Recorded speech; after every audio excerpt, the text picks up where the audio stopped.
Hello बच्चों, कैसे हैं?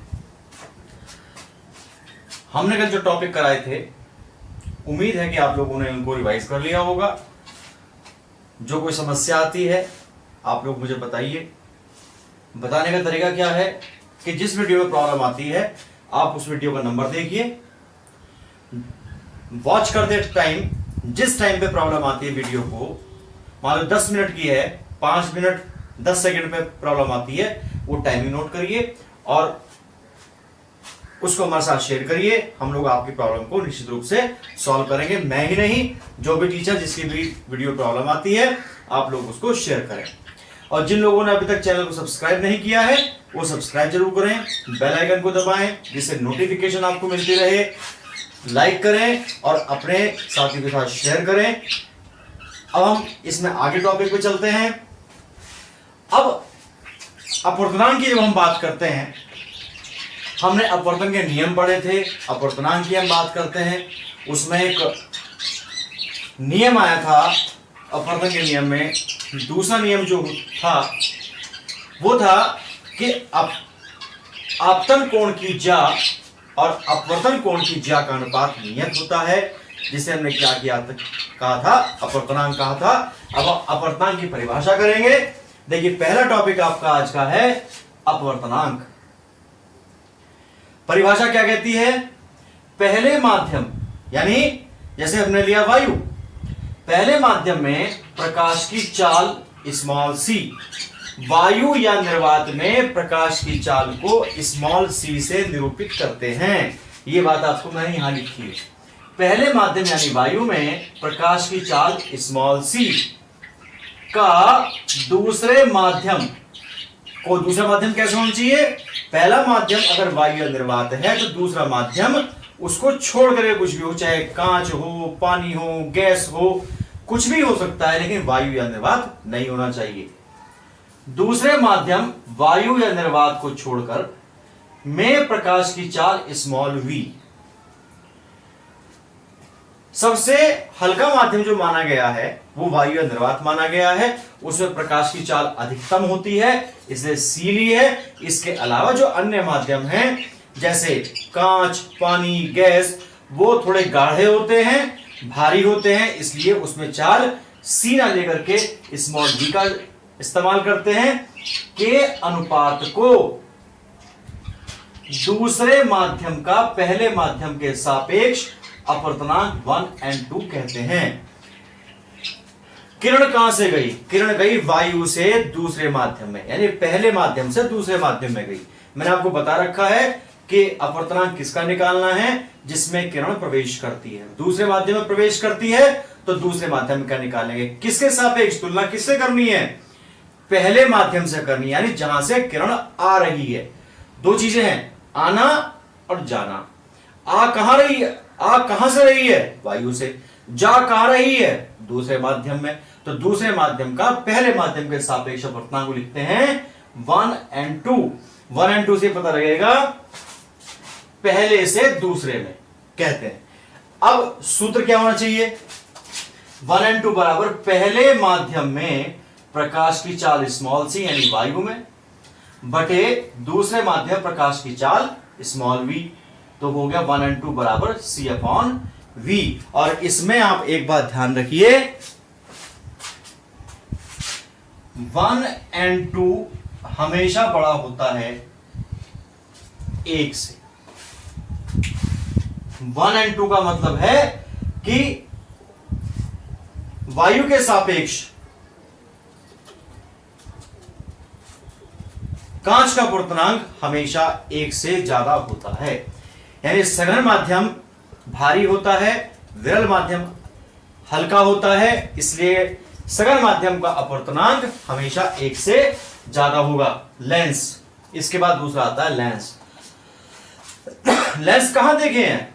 जो लोग चश्मे पहनते हैं उसमें जो कांच लगा हुआ है उसको हम लेंस कहते हैं। तो देखिए, लेंस क्या है? लेंस एक ऐसा पारदर्शी माध्यम है। पारदर्शी क्यों कहा? हमने चश्मे को आंख के ऊपर लगा रखा है, बाहर से रोशनी आती है, हमको दिखाई देती है, यानी कांच के अंदर से पार निकलती है, इसलिए नाम दिया पारदर्शी। लेंस एक ऐसा पारदर्शी माध्यम है जो दो गोलीय पृष्ठों, गोलीय पृष्ठ कौन कौन से होते हैं? दो ही होते हैं, उत्तल पृष्ठ और अवतल पृष्ठ। दोनों पृष्ठ कैसे होने चाहिए? दोनों पृष्ठ गोलीय होने चाहिए, या लेंस बनाने के लिए कम से कम दोनों में से एक पृष्ठ गोलीय हो और दूसरा पृष्ठ कैसा हो? समतल। समतल कैसा होता है? देखिए, या तो इस तरीके से एक पृष्ठ ये हो गया, दूसरा पृष्ठ समतल हो गया, या एक पृष्ठ ऐसा हो गया, एक पृष्ठ समतल हो गया। उभरा हुआ भाग उत्तल कहलाता है, गहराई वाला भाग अवतल कहलाता है। ये हो गया समतल, ये हो गया उत्तल। तो एक दोनों पृष्ठ या तो उभरे हुए हों, दोनों पृष्ठ या अंदर की तरफ दबे हुए हों, दोनों पृष्ठ उभरे हों या दोनों पृष्ठ दबे हुए हों, या एक पृष्ठ उभरा हुआ, एक समतल, एक पृष्ठ दबा हुआ या एक पृष्ठ समतल। तो लेंस में ध्यान रखिए कि दो वक्र पृष्ठ होने चाहिए, या एक वक्र पृष्ठ तथा एक समतल पृष्ठ होना चाहिए। तो उसको हम क्या कहते हैं? उसको कहते हैं लेंस। अब लेंस जो है वो बेसिकली होते तो कई प्रकार के हैं, लेकिन मेन जो हम बात करते हैं वो दो ही तरीके के लेंस होते हैं। पहला लेंस होता है उत्तल लेंस। उत्तल नाम से पता लगा है, उत्तल यानी वह लेंस जो दोनों उत्तल पृष्ठों से घिरा होता है। जो बाहर की तरफ उभरे हुए हैं वो उत्तल पृष्ठ कहलाते हैं। देखिए, ये भी उत्तल उभरा हुआ है, ये भी उभरा हुआ है, इसलिए जो दोनों पृष्ठ कैसे हो गए? उत्तल पृष्ठ हो गए। वह लेंस जो दोनों उत्तल पृष्ठों से घिरा होता है, यह भी ब्रैकेट में लिखा है, दोनों बाहर की ओर उभरे हुए, इसे अभिसारी लेंस भी कहते हैं। अभिसारी लेंस कहते हैं। क्यों कहते हैं? क्योंकि यह लेंस प्रकाश किरण को इकट्ठा करता है, बंडल बनाता है, एक बिंदु पर एकत्रित करता है, इसलिए इसका नाम अभिसारी लेंस भी है। ये इसकी आकृति दिखाई गई है। सेकंड पॉइंट में अवतल लेंस, जिनके दोनों पृष्ठ अवतल हो, यानी दोनों अंदर की तरफ दबे हुए हों, दोनों दो भीतर की ओर दबे हुए,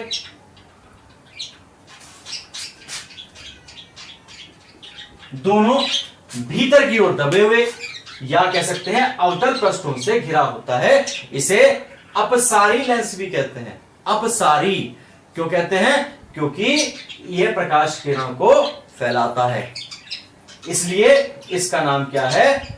अवतल लेंस। ठीक है, इसको नोट करिए।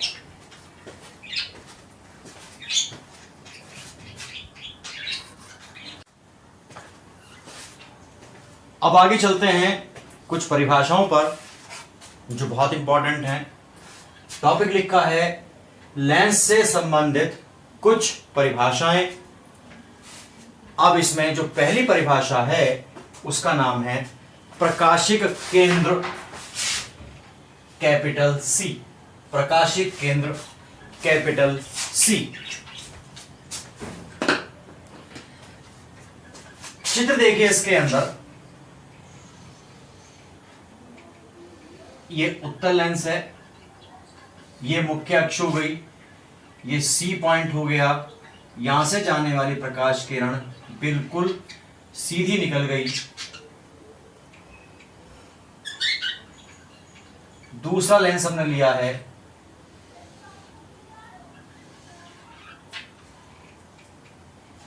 अवतल,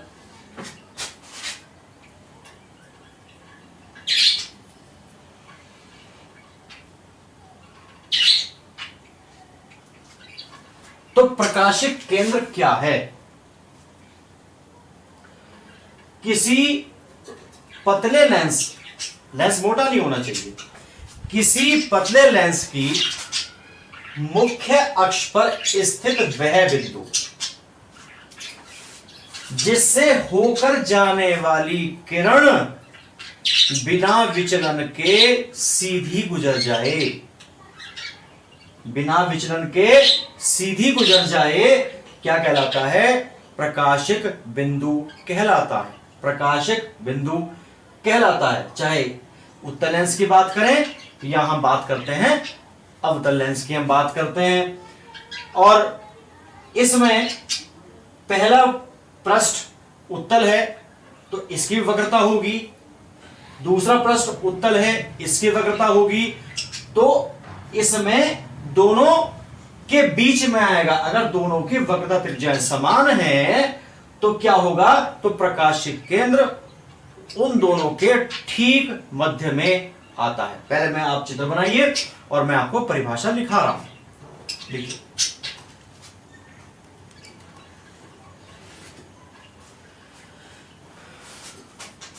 किसी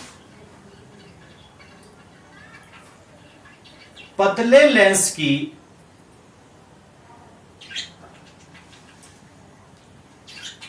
मुख्य अक्ष पर स्थित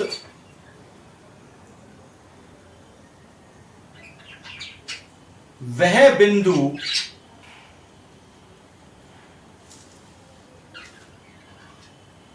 जिससे होकर जाने वाली प्रकाश किरण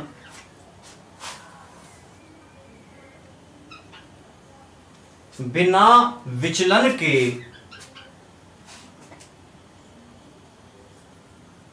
सीधे गुजर जाती है,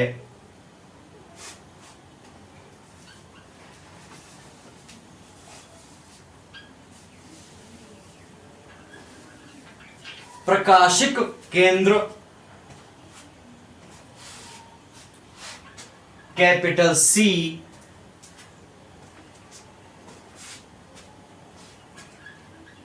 कहलाता है। और लाइन चेंज करिए,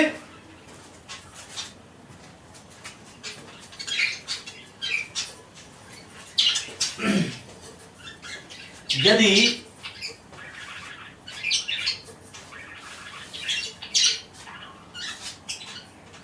दोनों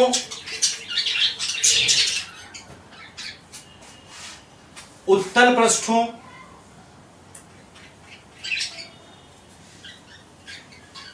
अथवा दोनों अवतल पृष्ठों की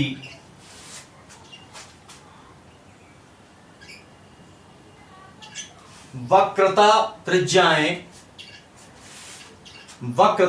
त्रिज्याएं समान हो तो प्रकाशिक केंद्र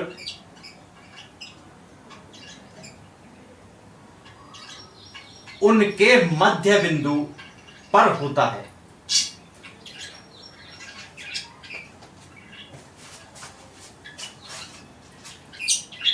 अब इसमें नेक्स्ट टॉपिक है आपका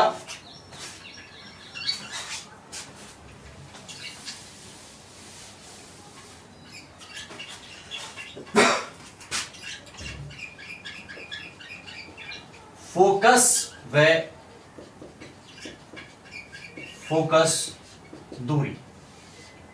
फोकस व फोकस दूरी, देखिए इसमें फोकस और फोकस दूरी लेंस के अंदर दो होती हैं। पहली हम बात करते हैं इसमें ए पॉइंट की हम बात करते हैं। प्रथम फोकस व प्रथम फोकस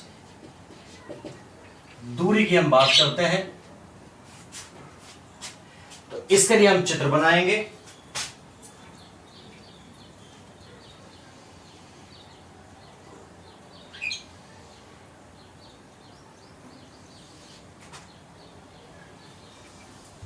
सी पॉइंट,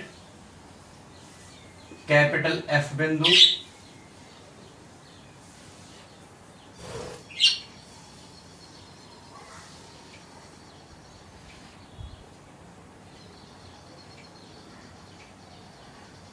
यहां से सी तक की, एफ से सी तक की दूरी स्मॉल एफ, एफ डैश इन्होंने लिया है। इसके बाद अवतल का चित्र बनाएंगे।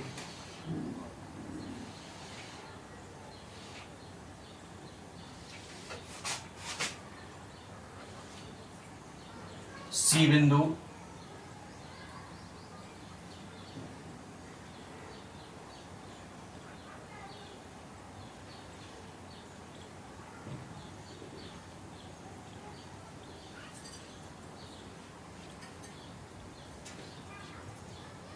ध्यान रखिए इसमें डॉटेड करके बनाया है।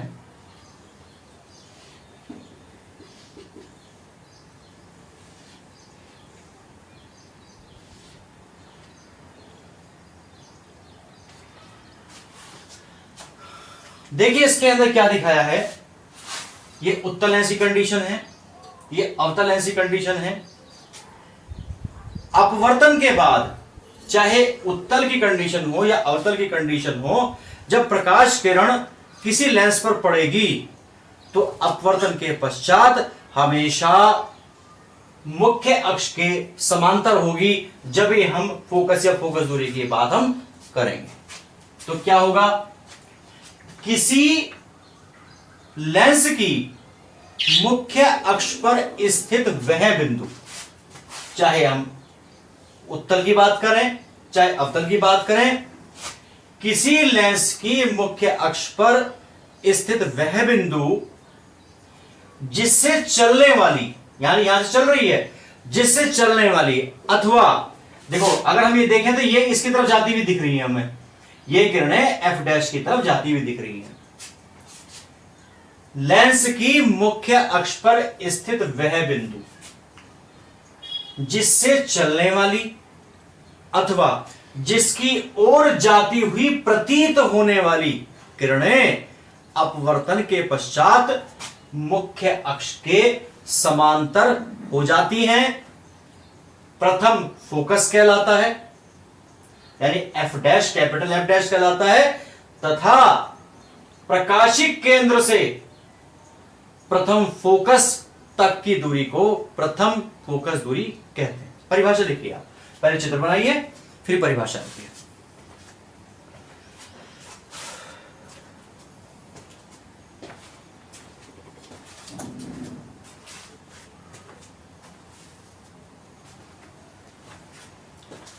देखिए परिभाषा, लेंस की मुख्य अक्ष पर स्थित वह बिंदु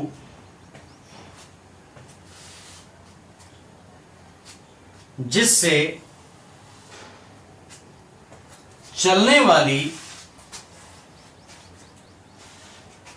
यानी यहां से, अथवा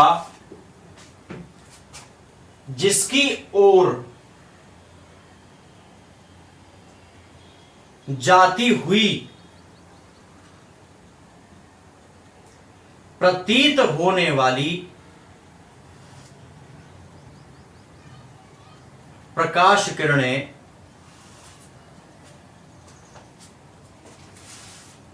अपवर्तन के पश्चात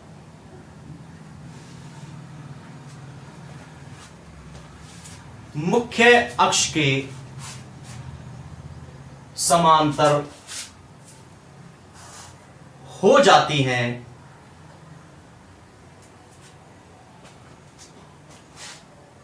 कॉमा लेंस का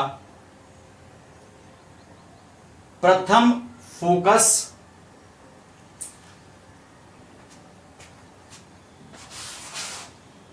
capital F dash, capital F dash कहलाता है।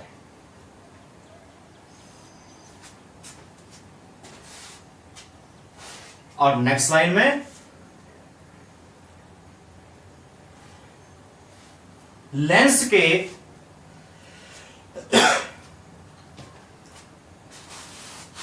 प्रकाशिक केंद्र से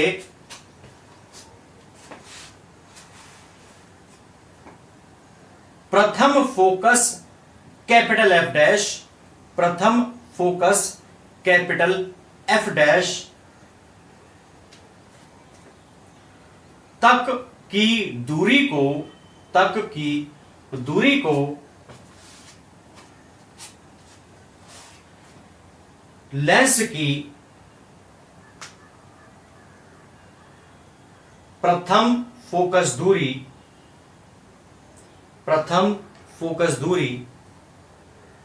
स्मॉल एफ डैश कहते हैं।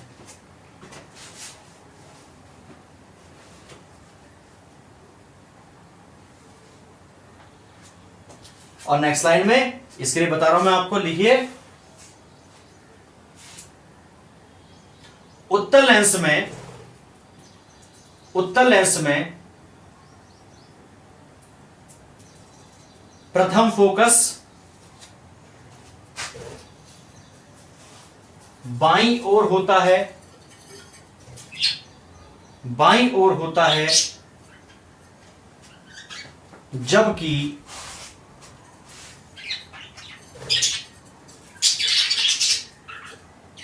अवतल लेंस में प्रथम फोकस दाईं ओर होता है,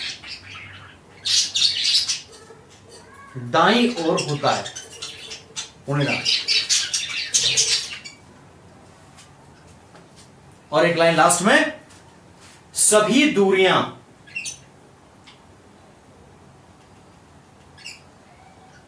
दाएं अथवा बाएं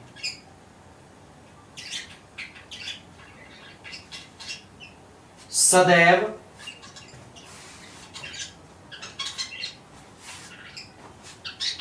प्रकाशिक केंद्र C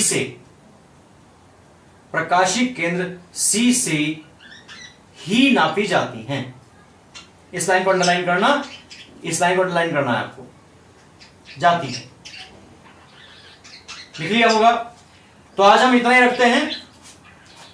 उम्मीद करते हैं आप लोगों को जो टॉपिक्स आज कराए हैं आप लोग उनको रिवाइज करेंगे, कॉपी में जरूर नोट करें, क्योंकि बार बार ये मौका आपको नहीं लगने का।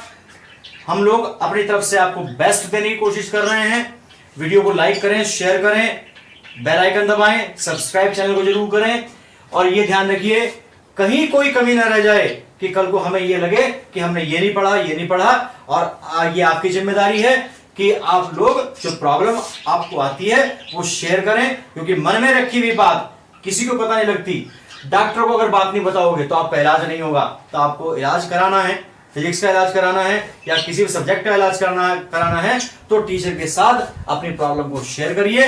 हर टीचर हमेशा आपकी प्रॉब्लम को सॉल्व करने के लिए बैठा है। और ध्यान रखिए वीडियो को स्टार्टिंग से लेकर के एंड तक जरूर देखें, जब ये बात आपके समझ में आएगी। और अगर आपको कोई दिक्कत आती है वीडियो को एक बार 2 बार रिपीट करके देखें, और ध्यान रखिए जिस पोर्शन में दिक्कत आती है उसको बार बार रिपीट करके देखिए, आपको निश्चित रूप से अच्छा लगेगा, समझ में आएगा। फिर भी अगर दिक्कत आती है तो टीचर के साथ बिना हिचक के शेयर करिए और चैनल को सब्सक्राइब जरूर करें। Thank you for watching.